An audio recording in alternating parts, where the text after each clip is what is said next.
د هر چا میسجونه به موږ په خپل موبایل کې پټ څنګه ګورو، یعنی که موږ ته څوک په واتس اپ باندې یا په مسنجر باندې یا په انسټاګرام باندې میسج وکړي او هغه میسج موږ په خپل موبایل کې مکمل ریډ کو، مکمل وګورو، خو هغه ته به هیڅ پته نه لګي چې ته زما میسجونه کتلي دي یا نه دي. یعنی اکثر داسې وشي چې موږ ته څوک په واتس اپ باندې میسج وکړي یا په مسنجر باندې میسج وکړي، زموږ سره ټایم نه وي یا زموږ زړه نه غواړي چې موږ د ریپلی ورکړو، خو د هغه میسج موږ وګورو، نو هغه ته هلته بلو ټیکس ولګي او هغه ته پته ولګي چې ته زما میسج ریډ کو. نو که تاسو غواړئ چې په خپل موبایل کې یوه داسې طریقه وکړئ چې تاسو د هر چا د مسنجر، انسټاګرام ورسره دغه شان د واتس اپ میسجونه وګورئ، خو هغه ته به هېڅ پته نه لګي چې ته زما میسجونه کتلي دي که نه دي. دغه طریقه به تاسو څنګه په خپل موبایل کې کوئ، تاسو به د خپل موبایل سکرین ته ورځئ، دغه ټوله طریقه تاسو درښیم. خو که ویډیو هم خوښه شوه د خپلو ملګرو سره به ضرور شیر کوئ. نو تاسو به د خپل موبایل سکرین ته راځئ چې دغه ټوله طریقه زده کړو.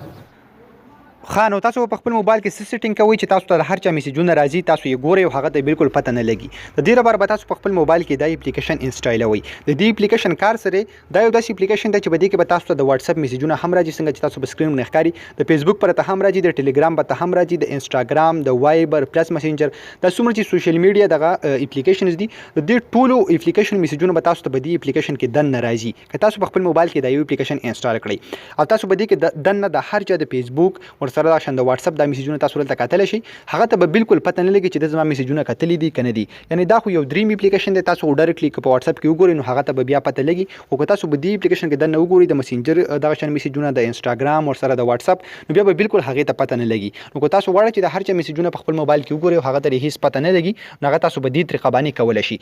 دا اپلیکیشن که تاسو په خپل موبایل کې انسټال کړو، د دې لینک به تاسو ته په یوټیوب کې په ډسکرپشن کې میلاو شي، او کوم ملګري چې زموږ دا ویډیو فیسبوک کې ګوري، تاسو ته به د ویډیو د پاسه هم لینک میلاو شي، او د دې ویډیو په کمنټ کې به هم تاسو ته لینک میلاو شي. د هغه ځای نه تاسو دا اپلیکیشن په خپل موبایل کې انسټال کولی شي.